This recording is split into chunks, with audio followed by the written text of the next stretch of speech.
साथियों जय हिंद। आइए शुरू करते हैं पॉलिटिक्स पुर की जर्नी। मैं राहुल भारतीय आप सभी के समक्ष पुनः एक बार उपस्थित हो रहा हूं, लगभग 1 महीने के लंबे अंतराल के बाद।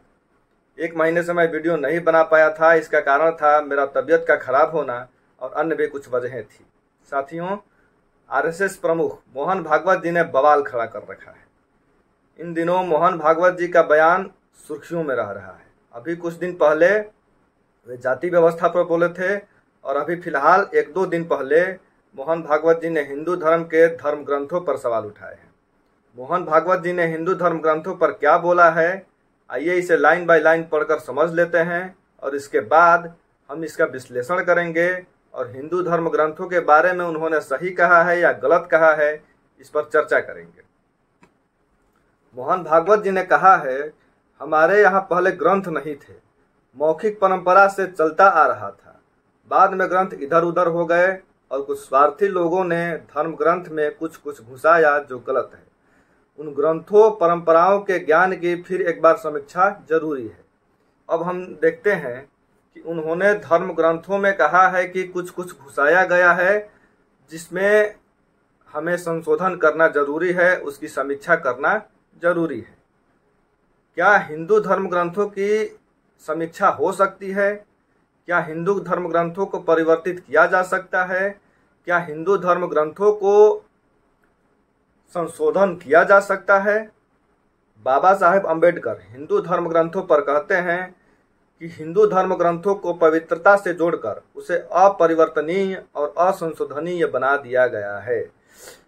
पवित्रता परिवर्तन और मूल्यांकन का विरोधी है और ये संशोधन और अपरिवर्तन नहीं होने देगी। धार्मिक किताबों का और उन धर्म के किताबों में लिखे हुए नियमों का मूल्यांकन परिस्थिति के अनुसार नवीन समय पर होना ही चाहिए। ये बाबा साहेब अम्बेडकर का मत है।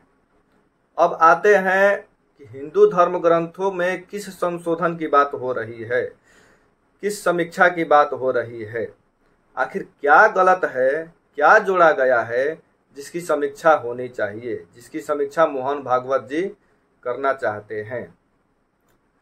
तो हम सबसे पहले हिंदू धर्म ग्रंथ के सबसे पुराने और सबसे पहले ऋग्वेद का अनुसरण करते हैं और ऋग्वेद की बात करते हैं। ऋग्वेद के पुरुष सूक्त में चतुर्वर्ण का वर्णन मिलता है, जिसमें 4 वर्णों का वर्णन है। बाबा साहेब अम्बेडकर इस पुरुष सूक्त के बारे में कहते हैं कि यह पुरुष सूक्त ऋग्वेद का अंश नहीं है, ओरिजिनल ऋग्वेद का अंश नहीं है। ऋग्वेद में ये बाद में जोड़ा गया है। तो इस हिसाब से जो बाद में जोड़ा गया है, मोहन भागवत जी जिसके बारे में बोल रहे हैं, इस हिसाब से इसकी भी समीक्षा होनी चाहिए। और किस किस चीज़ की समीक्षा होनी चाहिए मैं आपको पढ़ के बताता हूँ। हिंदू धर्म ग्रंथों के संहिता, धर्मसूत्र और स्मृतियों में भी ऐसी बहुत सारी बातें लिखी हुई हैं जो वर्तमान समाज के अनुकूल नहीं हैं। उसमें समीक्षा होनी चाहिए और उसमें परिवर्तन होना ही चाहिए। जैसे मैं शुरुआत करता हूँ कि काठक संहिता और मंत्राणी संहिता के अनुसार शूद्र को उस गाय का दूध नहीं दूहने देना चाहिए जिसका दूध अग्निहोत्र के लिए इस्तेमाल होता है। देखिए कैसा बात लिखा गया है। शतपथ ब्राह्मण और मंत्राणी संहिता और पंचविश में भी कहा गया है कि यज्ञ करते समय शूद्र से बात नहीं करना चाहिए और यज्ञ होते समय शूद्र का वहां उपस्थित नहीं रहना चाहिए। ये शूद्र विरोधी जो बातें लिखी गई है, क्या इसकी समीक्षा नहीं होनी चाहिए? ऐतरेय ब्राह्मण और पंचविश ब्राह्मण में तो यहाँ तक कहा गया है कि शूद्र तो दूसरे का सेवक है और इसके अतिरिक्त वह कुछ भी नहीं हो सकता है। आपस्तंभ धर्मसूत्र में कहा गया है कि 4 जातियां ब्राह्मण, क्षत्रिय, वैश्य और शूद्र, इन चारों जातियों में हर पूर्ववर्ती जाति अपनी परवर्ती जाति से जन्म के आधार पर श्रेष्ठ है। अभी तक लोग कहते थे कि हमारे धर्म ग्रंथों में कर्म के आधार पर श्रेष्ठता बताई गई है, कर्म के आधार पर मूल्यांकन किया गया है, लेकिन यहाँ पर लिखा गया है कि 4 जातियां अपने जन्म के आधार पर श्रेष्ठतर होती हैं। वशिष्ठ धर्मसूत्र में कहा गया है कि चारों जातियों की पहचान उनके जन्म और विशिष्ट संस्कारों से ही होता है। आगे देखते हैं, वशिष्ठ धर्म सूत्र में यह भी लिखा है कि जाति बहिष्कृत लोगों के द्वारा दिया गया भोजन बिल्कुल नहीं खाना चाहिए, शूद्र का दिया हुआ भोजन भी नहीं खाना चाहिए। यदि कोई ब्राह्मण अपने उदर में यानी अपने पेट में किसी शूद्र का भोजन लिए हुए मर जाता है तो वह अगले जन्म में गांव का सुअर बनेगा अथवा शूद्र में जन्म लेगा। आगे देखते हैं, मनुस्मृति के अनुसार ब्राह्मण को अपशब्द कहने पर क्षत्रियो को 100 पर्ण, वैश्य को 150 पर्ण और शूद्र को मृत्यु दंड के रूप में दंड मिलना चाहिए। ये बताइए, इन सब चीजों की समीक्षा होनी चाहिए और संशोधन होना चाहिए कि नहीं होना चाहिए? विष्णु स्मृति के अनुसार कोई निम्न व्यक्ति जिस भी अंग से अपनी ऊंची जाति के व्यक्ति को अपमानित करे अथवा आहत करे, उसका वह अंग काट देना चाहिए। यदि वह उस पर थूके तो उसके दोनों ओठ काट देना चाहिए। यदि वह अपशब्द कहे तो उसकी जीभ काट देनी चाहिए। यदि निम्न जाति का व्यक्ति घमंड के कारण ऊंची जाति को निर्देश दे तो राजा उसके मुंह में गरम तेल डलवा दे। ऐसा लिखा गया है विष्णु स्मृति में। आपको क्या लगता है कि ये स्मृति में जो लिखा गया है आज के समय के अनुसार सही है? यदि शूद्र वर्ण का कोई व्यक्ति अपने से श्रेष्ठ जाति में किसी व्यक्ति का नाम अथवा उसके जाति के विषय में अपशब्द कहे तो 10 इंच लोहे की कील आग में लाल करके उसके मुंह में घुसेड़ देना चाहिए। ये दंड विधान हमारे विष्णु स्मृति में लिखा गया है शूद्र के बारे में। और शूद्र कौन?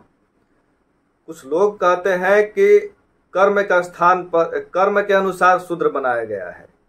ये यहाँ पर जातियों का बात हो रहा है। साफ लिखा गया है कि निम्न जाति का व्यक्ति शूद्र जाति का व्यक्ति, शूद्र को जाति बताया गया है। गौतम धर्म सूत्र के अनुसार यदि शूद्र वेद पाठ को सुने तो उसके कानों में पिघला हुआ रांगा अथवा लाख भर दिया जाए। यदि वह व्यक्ति वैदिक ग्रंथों का पाठ करे तो उसकी जीभ काट दी जाए। यदि वह उन्हें कंठस्थ करे तो उसके शरीर के 2 टुकड़े कर दिए जाए। और सुनिए आगे क्या लिखा है। मनुस्मृति में क्या लिखा है? समर्थ होने पर भी शूद्र को धन का संचय नहीं करना चाहिए, क्योंकि शूद्र को धन संचय करना ब्राह्मण को आहत करता है। यहाँ पर जाति की ही बात की गई है मनुस्मृति में। आपस्तम्भ धर्म सूत्र में लिखा है, प्रथम 3 जातियों में से किसी जाति का पुरुष यदि शूद्र स्त्री के साथ व्यभिचार करे तो उसे निर्वासित किया जाएगा, परंतु यदि कोई शूद्र प्रथम 3 जातियों में से किसी भी जाति का स्त्री के साथ व्यभिचार करे तो उसे मृत्यु दंड दिया जाएगा। बताइए, ब्राह्मण, क्षत्रिय और वैश्य में से कोई लोग यदि शूद्र की स्त्री के साथ व्यभिचार करते हैं तो उसे केवल निर्वासित किया जाएगा, लेकिन शूद्र, ब्राह्मण, क्षत्रिय और वैश्य के साथ किसी स्त्री के साथ व्यभिचार करता है तो उसे मृत्यु दंड दिया जाएगा। ये देखिए डबल स्टैंडर्ड हमारे स्मृतियों का। गौतम धर्म सूत्र के अनुसार क्या लिखा गया है कि यदि शूद्र किसी आर्य स्त्री के साथ सहवास करे तो उसका लिंग काट दिया जाएगा। यही बातें मनुस्मृति में भी लिखी हुई है। विष्णु स्मृति में क्या लिखा है? ब्राह्मण के लिए चुना जाने वाला नाम शुभ होना चाहिए, क्षत्रिय के लिए चुना जाने वाला नाम शक्ति का सूचक होना चाहिए, और वैश्य के लिए चुना जाने वाला नाम धन का सूचक होना चाहिए, और शूद्र के लिए चुना जाने वाला नाम तिरस्कार का सूचक होना चाहिए। गौतम धर्म सूत्र के अनुसार क्या लिखा गया है? शूद्र चौथी जाति का है जिसका एक ही जन्म होता है। वह उच्च जातियों की सेवा करेगा और उनके फेंके हुए जूते पहनेगा, उनका जूठन खाएगा।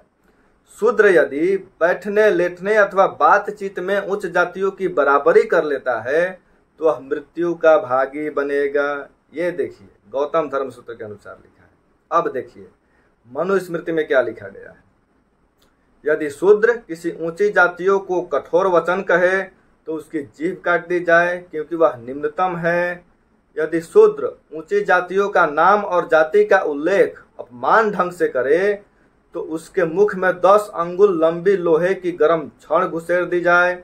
यदि शूद्र अभिमान से पुरोहितों को अपने कर्तव्य के विषय में उपदेश दे तो उसके कान में खौलता हुआ गर्म तेल डाल दें। कोई शूद्र किसी द्विज की बगल में बैठ जाए तो उसके नितंबों को दाग कर उसे देश से निकाल दिया जाए और उसके नितंबों को काट दिया जाए। यही मनु का आदेश है। आपका क्या आदेश है इन सब मनु स्मृति और इन सब बाकी के स्मृतियों के बारे में, ये कमेंट करके बताइए। अभी जो बातें मैंने 4 वर्णों को लेकर पढ़ी, ये जिन जिन स्मृतियों, जिन जिन धर्म सूत्र और जिन जिन संहिताओं में लिखी गई है, क्या उन ग्रंथों की समीक्षा, क्या उन ग्रंथों का संशोधन अनिवार्य नहीं है? क्या मोहन भागवत जी गलत कह रहे हैं? ये सभी बातें जो मैंने अभी अभी आपके सामने पढ़ा, ये सभी बातें निकृष्टतम है और किसी न किसी संहिता में, किसी न किसी स्मृति में और किसी न किसी धर्म सूत्र में उद्धृत है। इस बात का प्रमाण मैं नहीं दूंगा, डॉक्टर भीमराव अंबेडकर देंगे। डॉक्टर भीमराव अंबेडकर अपने किताब सूत्रों की खोज में इन सब बातों को लिखा है, इन सब बातों का वर्णन किया है। इस सूत्रों की खोज हिंदी अनुवाद है, अंग्रेजी उनका किताब है who were the Shudras. Baba Saheb doctor Bhimrao Ambedkar वाङ्मय का एक पाठ है। इसको आप रखें, इसको आप खरीद लें, पढ़ें। और इसमें अध्याय 3 में शूद्रों की स्थिति संबंधी ब्राह्मणी सिद्धांत जो बाबा साहेब डॉक्टर भीमराव अंबेडकर ने लिखा है, उसमें एक एक चीज आपको मिल जाएगा। इसमें यहाँ से शुरुआत है, एक एक चीज आपको मिल जाएगा। तो अब ये बताइए कि ये सब जो निकृष्टतम बातें शूद्रों के बारे में, नीच जातियों के बारे में लिखी गई है, क्या ये सही है? क्या इसकी समीक्षा नहीं होनी चाहिए? मेरे हिसाब से कोई भी बात जो धार्मिक ग्रंथों में लिखा गया है, चाहे वो ग्रंथ पवित्र हो ना हो, प्रामाणिक हो ना हो, अगर उसमें कोई भी बात संदेहास्पद हो, कोई भी बात जाति संबंधी हो, जिसमें जातियों को निकृष्टतम बताया गया है, जातियों का अपमान किया गया है, वर्गों का अपमान किया गया है, वैसे किताबों की समीक्षा जरूरी है। मोहन भागवत जी ने सही बात कहा है, मैं इसका समर्थन करता हूँ। और आप क्या करते हैं, आपका क्या विचार है इन सब बातों पर, जो स्मृतियों में, जो संहिताओं में, जो धर्म सूत्र में लिखे गए हैं? कमेंट करके मुझे बताइए। आपको अगर ये वीडियो अच्छा लगे तो चैनल को सब्सक्राइब कीजिए, वीडियो को लाइक करें, शेयर करें। और आप इन मुद्दों पर क्या विचार रखते हैं कमेंट करके हमें ज़रूर बताएं। आज के लिए बस इतना ही, मिलते हैं अगले वीडियो में। तब तक के लिए नमस्कार, जय हिंद।